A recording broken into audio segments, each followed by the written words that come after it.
السلام عليكم ورحمة الله تعالى وبركاته. الحمد لله رب العالمين. نحن نحمد الله في كل الأحوال، وكل يوم وكل دقيقة بنزيد حمد وشكر. نحن نتحدث الآن من مصنع غربي سكر سنان، وعايزين نقول كلمتين في حجم الخراب وفي حجم الدمار وفي تدمير البنية التحتية اللي شايفينه قدامكم. الله أكبر.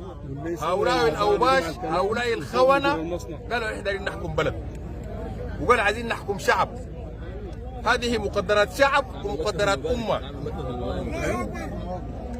وصلت للمستوى ده وللحال ده. عملناه في عقود تعاقبت حكومات، ناس مختلفين متفقين، لكن يبقى الاتفاق على مقدرات الشعب. هذا هو نموذج للخراب وللتدمير الممنهج والمقصود من الأوباش الخونة المتمردين اللي كانوا بيسموا بالدعم السريع. عندنا متمردين وخونة وإلى زوال إن شاء الله. وإحنا من المصنع ده بنقول وبإذن الله وبتوفيقه وبعزيمة الرجال وبتكاتف الشعب السوداني ده كله نعيد إعمار هذا المصنع، وكل مصنع وكل طريق وكل عدة دمر التمرد. وإن شاء الله ما بنقول دي فاتحة بتاعت انتصار، لكن دي مواصلة لانتصارات كثيرة جدا انتظمت في كل المحاور. لن نتوقف بإذن الله، ما حنجيب لحد ما نحرر كل شبر. ما عندنا تفاوض.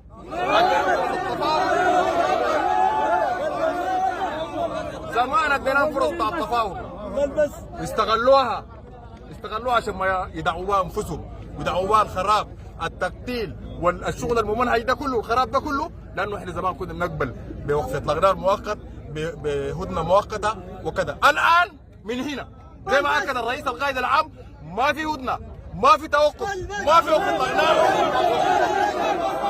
نحسبها يا جماعه، قادرين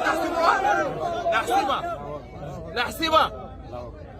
ما عايزين يحاربوا يطلعوا يسلمونا بدوننا، وكل حاجه شالوها يطلعوا كلهم يمشوا للمعسكرات اللي احنا حددناها. غير كده ما عندنا تفاوض. واللي بيقولوا نعمل مسار يضم المسار السياسي والعسكري والانساني، نقول لهم ما في.